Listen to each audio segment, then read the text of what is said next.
एक बहुत सुंदर प्रसंग हमारे सम्मुख में है कि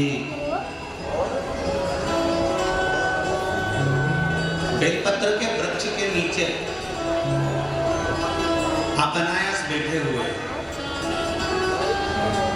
कई लोग प्रश्न करते हैं, गुरुजी यदि हम घर में शिवलिंग, पार्थिव शिवलिंग का निर्माण करते हैं,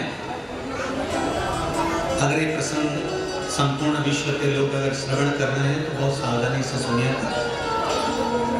जितने लोग YouTube के माध्यम से श्रवण कर रहे हैं तो बड़े ध्यान से सुनिए। मान लो घर के अंदर पार्थिव शिवलिंग का निर्माण कर रहे हो, पार्थिव शिवलिंग का निर्माण घर के अंदर कर रहे हो, तो उस समय पर शिवलिंग के ऊपर मिट्टी का सर्प बनाया कि नहीं बनाया उससे कोई मतलब नहीं होता। उस समय पर केवल शिवलिंग का होना बहुत जरूरी है।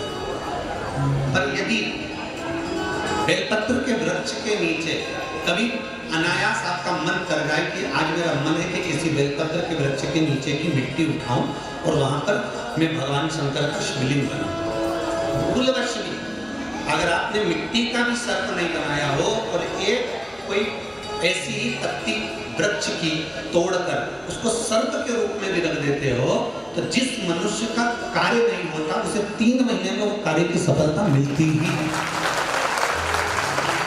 तो वो प्राप्त होता ही। भले मट्टी का शिवलिंग के सम्मुख में सर्प बना कि नहीं बना, मट्टी का सांप बनाया कि नहीं बनाया, घर में पार्थिव शिवलिंग के साथ सांप बनाया कि नहीं बनाया, उससे कोई मतलब नहीं है। बनाया तो ठीक, ना बनाया तो ठीक। पर बेलपत्र के वृक्ष के नीचे जब हम पार्थिव शिवलिंग का निर्माण करते हैं तो उस पर सर्प बनाना जरूरी हो जाता है, क्योंकि वहां हमारी मनोकामना पूर्ण होती है। तो वो जो वासुकी नाग बैठा वो अपने फन को फैला रहा है, और वासुकी जब फन को फैला रहा है तो ब्रह्मा जी ने वासुकी के पास में पहुंचे और ब्रह्मा जी वासुकी के पास में जाकर कहते हैं, वासुकी आखिर हुआ क्या जो तुम फन फैला रहे हो? तो कहा, अब मेरे देवाधिदेव महादेव के वाम अंग में माता पार्वती जी विराजमान होने वाली है। वाम अंग में पार्वती जी विराजमान होने वाली है। हाँ, तो उससे तुम्हें किस बात की प्रसन्नता है? वासुकी कहते हैं, अब मेरे महादेव के जीवन में और संसार वासियों के जीवन में कुछ बदलाव आने वाला है।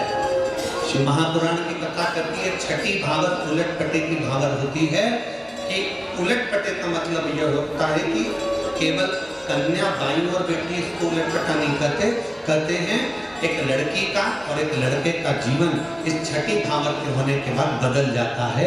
वो पति की हो जाती है पत्नी और पति पत्नी का हो जाता है। और लोग कहते हैं कि साहब ना जाने बहू ने कौन सी भभूति खिला दी कि हमारा लड़का तो उसका हो गया।